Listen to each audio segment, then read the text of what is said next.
Fluorescent lights blazed across the emergency room as a stretcher burst through the sliding doors. Nurse Valerie Cho gripped the four-line while two orderlies steadied the trembling woman beneath the oxygen mask. Evelyn Mae Foster, 68, gasped for air. Her right arm was swollen, bandaged, and leaking through the gauze. The monitors screamed as her pulse dropped, the sound slicing through the noise of shouting nurses and metallic clatter. Dr. Samuel Rios rushed in, snapping on his gloves. "What's her pressure?" 65/40 and falling, Valerie replied. Evelyn's daughter, Claire, stumbled beside the stretcher, tears streaking her cheeks. She said it started as a little pimple. "Please just save her. Get her on broad-spectrum antibiotics," Rios ordered. "Prep for possible fasciotomy. We're losing tissue fast." A harsh white spotlight flooded Evelyn's face as they cut away soaked bandages. The skin beneath was dark, blistered, almost dissolving before their eyes. For a moment, time froze. Valerie's gloved hand hovered midair, her breath catching in horror. The heart monitor spiked, then flattened. Rios shouted, "Stay with us, Evelyn. Don't you fade now." Cut to black. The story of how a gentle gardener reached this moment is about to begin. The ER doors slammed shut behind them as Dr. Samuel Rios leaned over the table. He peeled back the remaining gauze. The stench hit the room like a wave. Dark, soft tissue crumbled beneath the forceps. "Dear God," he whispered. "It's spreading under the skin, fast." Nurse Valerie's eyes widened. "You think it's necrotizing?" Rios nodded grimly. "Yes. Flesh-eating bacteria. We've got less than an hour before it reaches the chest wall." He turned to the radiology tech. "Get imaging now. End-page surgical, priority 1. Claire, her voice shaking, clutched her mother's hand. "Doctor, please tell me she'll be okay." Rios knelt beside her, the fluorescent light tracing exhaustion across his face. "We're fighting something that destroys living tissue from the inside out. If we move quickly, she has a chance. But we may have to remove part of her arm." Claire's tears dropped onto Evelyn's pale fingers. "Do whatever you have to," she whispered. The doctor nodded once, determination eclipsing fear. "Then let's begin." The monitor beeped steadily, echoing against sterile walls, steady for now. For days earlier, the world was gentle. Morning sunlight streamed through lace curtains as Evelyn Mae Foster stepped into her small backyard garden. Dew sparkled on rose petals, and the hum of bees blended with the slow rustle of leaves. She wore her favorite blue sun hat, faded at the brim, and hummed softly to the rhythm of her shears clipping away dead stems. The air smelled of mint, soil, and peace. For Evelyn, this patch of green was her sanctuary, her place to heal after her husband's passing 2 years ago. Every plant carried a memory. Daisies for their anniversary, roses for the day she became a grandmother. Her daughter Claire appeared at the back door holding 2 mugs of tea. "You'll wear yourself out before breakfast," she called. Evelyn smiled. "The garden keeps me young." She bent to tie a stem upright, her gloved fingers brushing against damp soil.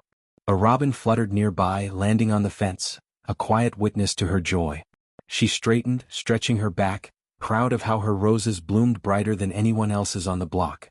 The morning breeze caught her hair as she whispered to herself, "Just one more bloom before I rest."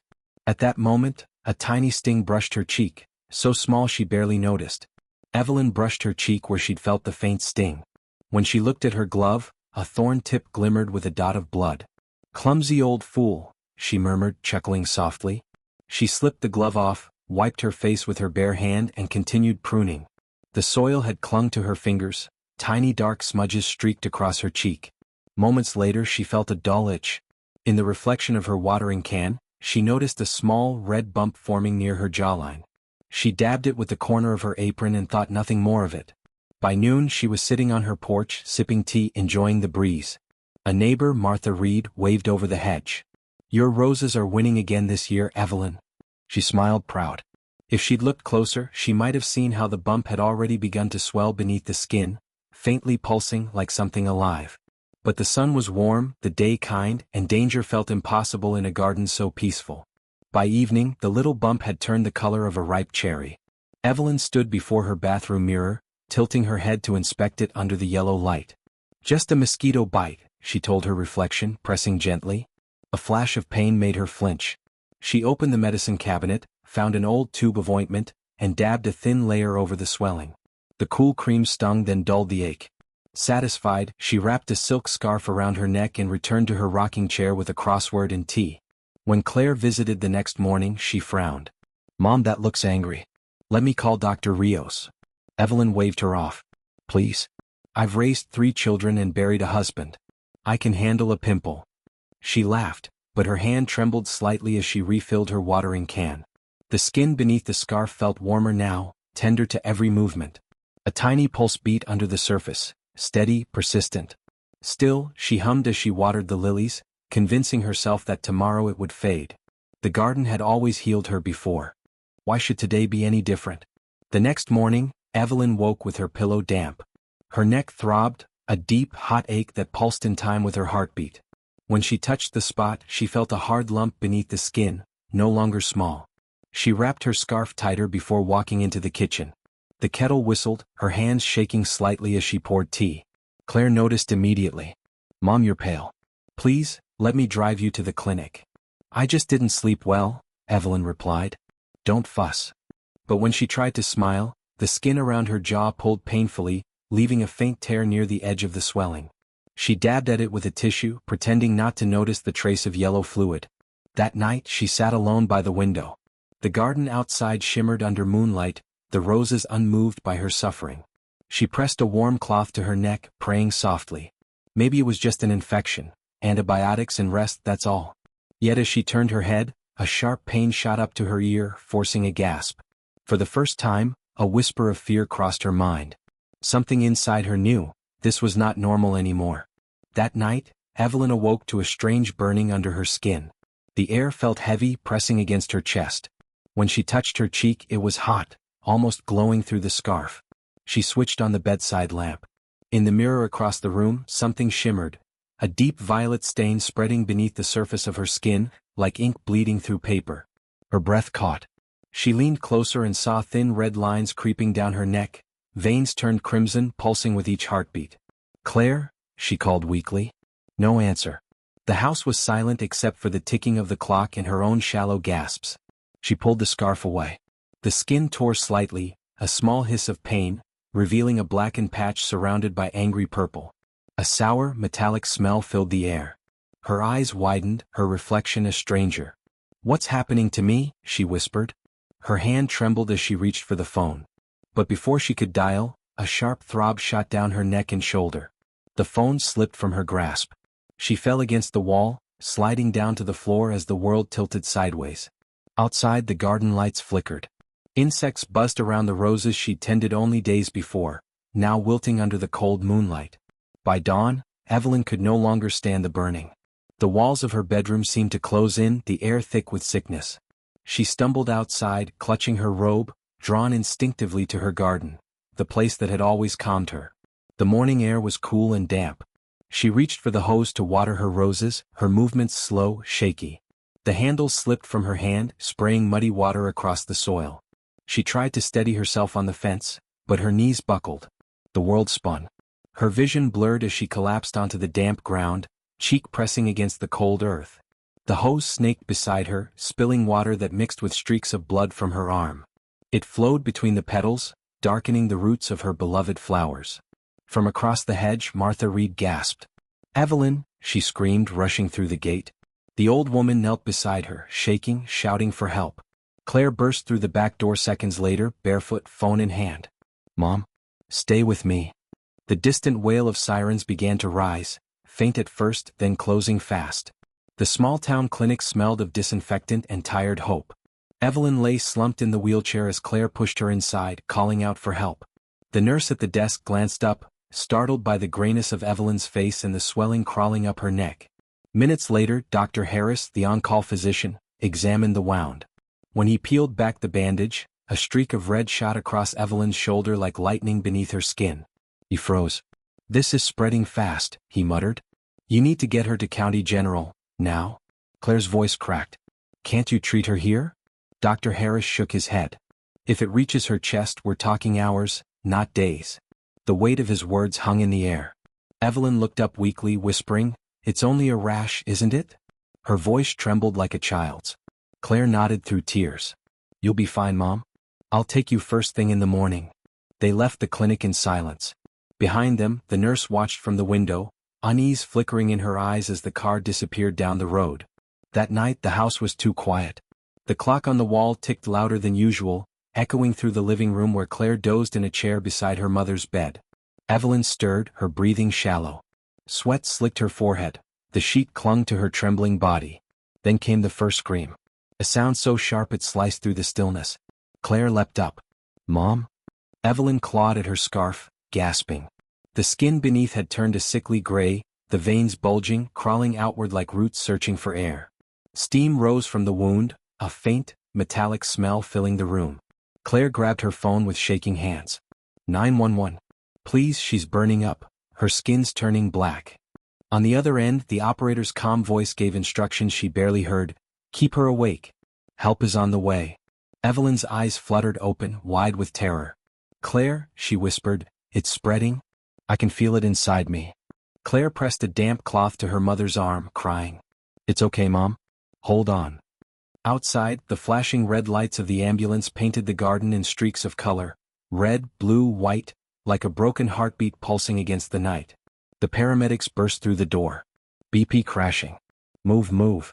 And as Evelyn's vision faded, she caught one last glimpse of her roses swaying through the open window, petals trembling under the siren light. The world snapped back to the cold brightness of the ER, the same room from the opening scene.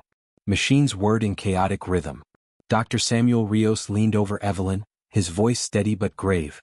"Her blood pressure's dropping again," Nurse Valerie called out. "Push another round of antibiotics," Rios replied. "And get the lab results, now." Moments later, a young technician hurried in, face pale. "Doctor, the cultures came back positive. It's group A streptococcus." Rios's expression darkened. "Flesh-eating bacteria," he confirmed quietly. "It entered through a small puncture wound." He turned to Claire, whose hands shook as she clung to the rail. "From the garden soil, most likely. Once it reached her bloodstream, it moved fast." Claire's lips trembled. "But it was just a pimple. She said it was nothing." Rios looked down at Evelyn, his voice soft. "That's how it always starts." The monitor beeped weakly, fighting to hold its rhythm. Rios met Valerie's eyes. "Prep for emergency surgery. We might save her life, but we won't save everything." Claire covered her mouth as the doors swung open again and Evelyn was wheeled away under the harsh white lights. The operating room glowed under sterile light, a world of masks, machines, and muffled urgency. Dr. Rios stood at the head of the table, eyes sharp behind fogged goggles. "Scalpel," he said. Nurse Valerie placed it in his hand without a word. The air buzzed with tension. Monitors beeped in uneven rhythm. Evelyn's heart rate danced between life and collapse. "Her tissue necrosis is spreading faster than I expected," Rios muttered. "We need to cut higher." A second surgeon, Dr. Patel, nodded. "If we hesitate, she'll code." Valerie's voice trembled as she adjusted the suction line. "She's been stable, barely." "Keep her there," Rios replied. The instruments clicked softly, the room moving in mechanical precision. Outside the glass, Claire watched through the window, her reflection merging with her mother's still body. Tears ran silently down her cheeks, her hands pressed to the glass as if prayer alone could save her. After what felt like hours, Rios pulled off his gloves and exhaled. "We contained the spread," he said quietly. "But she's going to wake up different." Valerie looked at him, eyes heavy. "At least she'll wake up." A pale light filtered through the hospital blinds. Machines hummed softly, their rhythm slower now, steadier. Evelyn stirred, eyelids fluttering open. For a moment she didn't recognize where she was. The sterile ceiling, the smell of antiseptic, the weight of blankets pressing on her chest. Then her gaze fell on her right arm. The sleeve was empty past the elbow, neatly folded and pinned. Her breath caught. Claire. Her daughter was there instantly, eyes red from sleepless nights. "It's over, Mom," she whispered. "You're safe now." Evelyn looked away, tears sliding silently down her face. Her voice broke, barely a whisper. "I was only trying to water my roses." Dr. Rios entered quietly, clipboard in hand. "You fought harder than anyone could, Mrs. Foster," he said gently. "The infection's gone, but you'll need time to heal." Evelyn nodded faintly, though her eyes stayed fixed on the window, where sunlight spilled over flowers she couldn't yet touch. Days turned into weeks. The wound healed, but something deeper inside Evelyn did not. Each morning, she sat in silence by the window, watching the nurses pass by in soft-soled shoes. They smiled, but she didn't smile back. The scent of flowers from the hospital courtyard drifted in, cruel reminders of what she'd lost. Claire brought her a small potted rose plant one afternoon. "Your favorite," she said gently. "They said we can take it home once you're discharged." Evelyn traced the rim of the pot with her left hand.